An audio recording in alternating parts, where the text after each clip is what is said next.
we're going to talk a little bit about the Tommy Fury, Darren Till press conference which just happened. Darren Till, of course, is a former UFC fighter. He's relatively young. He's only, I think, 30 or 31 years of age, Darren Till.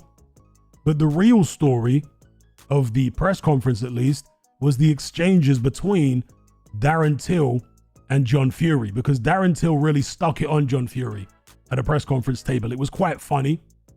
And it's something that I think a lot of people have wanted to see for a long time. Somebody stick it on John Fury face to face. And of course, John Fury got up and, after a lot of provocation, to be fair, threw water in Darren Till's direction. I'm not sure if it actually managed to hit Darren Till, but he certainly threw water in his direction. And Darren Till was continuing to tear into him, saying he would snap John Fury in half, calling him Little John and all this other stuff. Quite entertaining. And John Fury coming out with the usual stuff, saying, well, come to my house and I'll fight you there, and all this type of business. Well, Darren Till's right there in front of you and he's ready to go. Why do you have to wait some other time and fight him at your house? Who else is going to be there? Where does John Fury live? Does he live next to a traveler's site? You'd have to be a damn fool if John Fury lives next to a traveler's site to go fight him at his house. And either way, John Fury is big on bluffing. You know, he'll talk the big talk and act like he's the big tough man. But when somebody actually follows through and says, okay, I'll turn up and I'll do this, that, and the other, John Fury, according to many, is the kind of guy who actually will pack up his tent and go home. When he's fully confronted face to face and there's no way out, he can't talk his way out of the situation anymore, packs up his tent and goes home. So according to many, his bark is worse than his bite. We all know that he went to prison for half blinding a man. What a lot of people don't realize is that the man he half blinded was half his size. He wasn't a big man.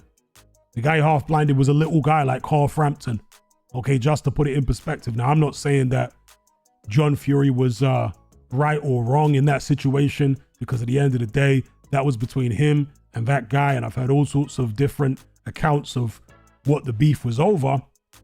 Obviously, it was a very grisly injury and a deep thing to do to somebody, but I don't know the guy. I know his name, who John Fury half blinded. Did he have it coming? I don't know. Okay, all I can tell you is, for those people who think John Fury's this ultimate street fighter, the guy who he half blinded was Carl Frampton's size. Just to put it in perspective, if John Fury got into any kind of altercation, no holds barred or otherwise, with Darren Till, I know where my money would be. Definitely not on John Fury. Okay, I think John Fury would get smashed to pieces very, very quickly indeed. Okay, that's my view. And you can see here, there are several videos online now of the press conference.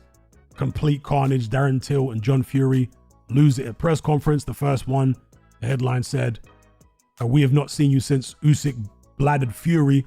John Fury erupts after Darren Till tears into him. Another headline here, this was a interview with Darren Till after the press conference. He said, what is John Fury going to do? And he kept asking that of John Fury, what exactly are you going to do? You can't fight me, and I'm an MMA guy, and you've been in hiding ever since your son got blooded by Usyk. So he properly stuck it on him.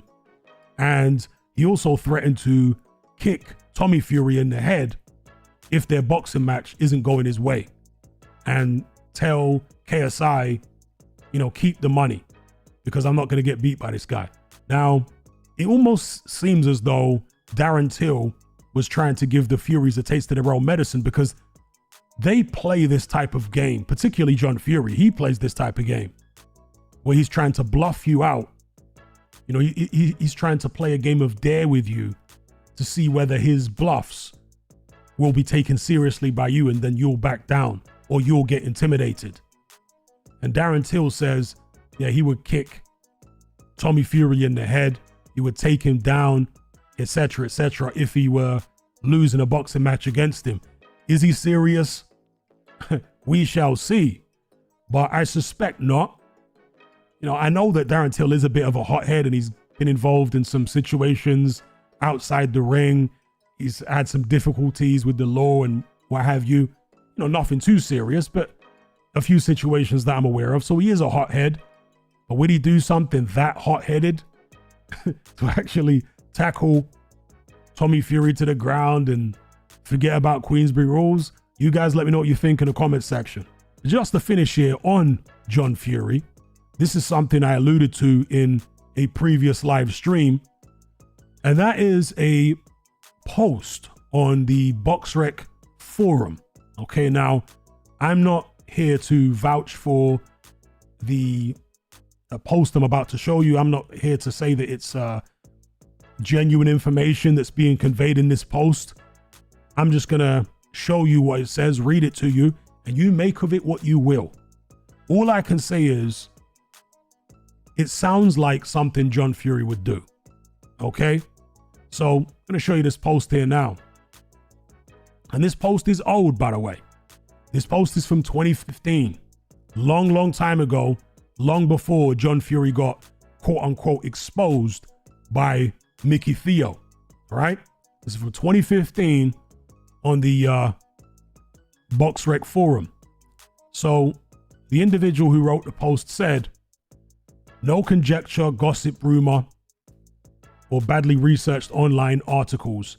Facts from someone who knew John," in quotes, in brackets, he says, "We had the same manager at one point and had the misfortune to spend time with him on many occasions." He says, "The family name is actually Partridge, not Fury." Now, before I continue reading this post, this is something I'd heard many years ago. Well, not necessarily about the surname, but I'd heard many years ago that the Furies were not really travelers. Yes, they grew up in the traveling community, but they weren't multi-generational travelers. They were basically ordinary English, an ordinary English family who had latched on to the traveler community and then tried to claim that they have this lineage going back hundreds of years. I'd heard that rumor, God, maybe a decade or more ago. Yeah. And again, I'm not saying it's true, but I'd heard that rumor a long time ago. And so this individual says that the family name is actually Partridge, not Fury. And bear in mind, Tyson Fury got kicked off the Irish national team, boxing, right, amateur team. He got kicked off because he couldn't prove his Irish lineage. Yeah, because Tyson Fury, of course, wasn't born in Ireland, and he couldn't prove that his dad or either of his parents were born in Ireland.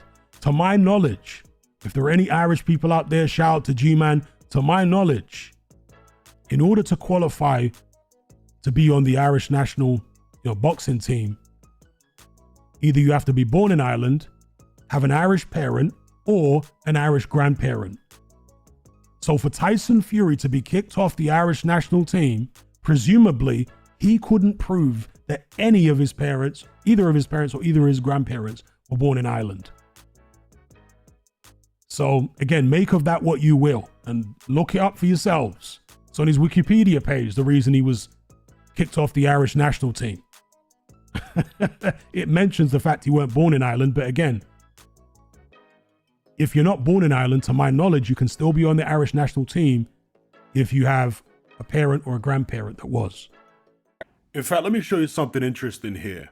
Now, many years ago, I'd read a couple articles and maybe even seen a couple of segments in television programs where John Fury was said to have been born in Ireland, in Galway. But for all these years, and I'm talking about well over a decade, I had never heard John Fury claim that he was born in Ireland publicly. Never heard him say it. It was just written about him and said about him a couple of times. But I never heard him say it himself. In fact, whenever John Fury talked about the Irish people, I remember it might have been in the run-up to his son Tyson's comeback when he fought on the Carl Frampton undercard. John Fury said he had a lot of love for the Irish people. He spoke about them as if he wasn't one of them, right? Just want you to bear this in mind. This is how John Fury came across. Now, during all that time, right up until this year, on John Fury's BoxRec page, it listed his birthplace as, is it Leicester or Leiston, Suffolk, in the United Kingdom. That's what his birthplace was listed as, literally up until this year. But now all of a sudden, and it is all of a sudden because look, this is on the Wayback Machine. For those of you who doubt, you can go check this for yourselves. You can see the date there, October 2019. And in fact, we can forward it the next few years. I'll just show you. You can see this here. This is February 2023. It still says Leicester or Leiston, Suffolk, United Kingdom. So literally for at least 4 years prior, that's what his birthplace was listed as. But now all of a sudden, John Fury's birthplace is listed as Ireland. And now all of a sudden, he comes out at a press conference, and I've never heard him say this in any interview publicly for the past decade. If he has said it before in an interview, I've never seen that interview, and I've seen a lot of John Fury interviews. Okay, so let me be clear here. I'm not saying he's never said it publicly. I'm saying I've never heard him say it myself publicly ever before, that he was born in Ireland. But for many years, his BoxRec page said he was born in Suffolk in the UK. Now suddenly, just this year, it's changed to Ireland, and he comes out at a press conference and says, I'm an Irishman, I was born in Ireland. Make of that what you will. But again, Tyson Fury was kicked off the Irish amateur team because he wasn't born in Ireland, and presumably he couldn't prove that either of his parents or grandparents were born in Ireland. That would obviously include John. Now, to be fair, I know that many of the older generation travelers didn't have birth certificates. Is it possible that John Fury doesn't have a birth certificate, or his birth certificate was lost somewhere? Maybe. Then again, maybe not. Who knows? Let me know what you guys think about all this in the comment section below. And why did BoxRec for so many years list his birthplace as Leiston in Suffolk? Not Manchester, where he apparently moved to after moving over from Ireland as a small child. No, Suffolk, which is in the south. Make of that what you will. So anyway, on with the post. It says the family name is actually Partridge, not Fury. About John Fury's bare knuckle career, it says clearly these events are not recorded, but as far as I know, and I've confirmed this with another Fury cohort, John was known to have had a grand total of 2 organized bare knuckle fights. One was broken up by the police. In the other, Fury and his opponent shook hands and called it a draw as they were both knackered. Then it talks about his boxing career, which is pretty well documented at this stage. I think most of us know all about John Fury's boxing career. Never scored a stoppage or a knockdown, beaten by a part-time rugby player, old man by Neil Malpass, rendered unconscious by Henry Akin one day, so on and so forth. We all know about that.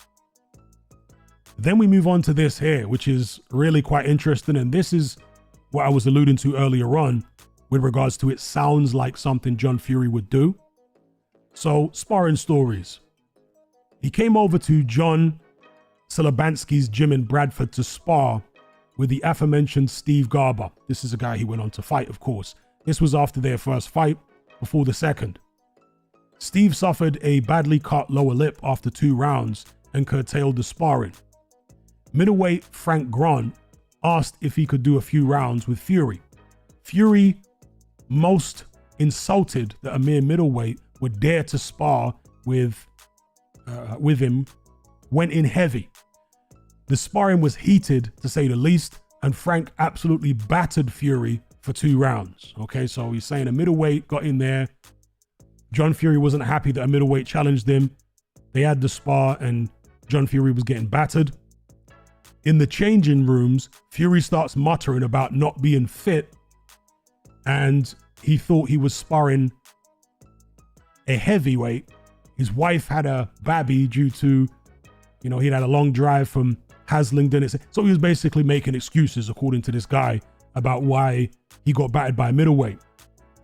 And Grant, the middleweight, told him to shut his mouth or something similar, words to that effect. Fury makes some noise about taking it outside. And here it says, you didn't say that to Frank Grant. Okay, not something you said to this guy. Fury leaves the building. Grant follows him outside, stripped to the waist in the pouring rain, and starts screaming at Fury to fight him. Fury gets in his van, muttering about being knackered from sparring, once again evoking his heavily pregnant wife and the impending baby. Grant kicks the van door, tries to open it, Fury drives off. Now, again, that sounds like something John Fury would do to me.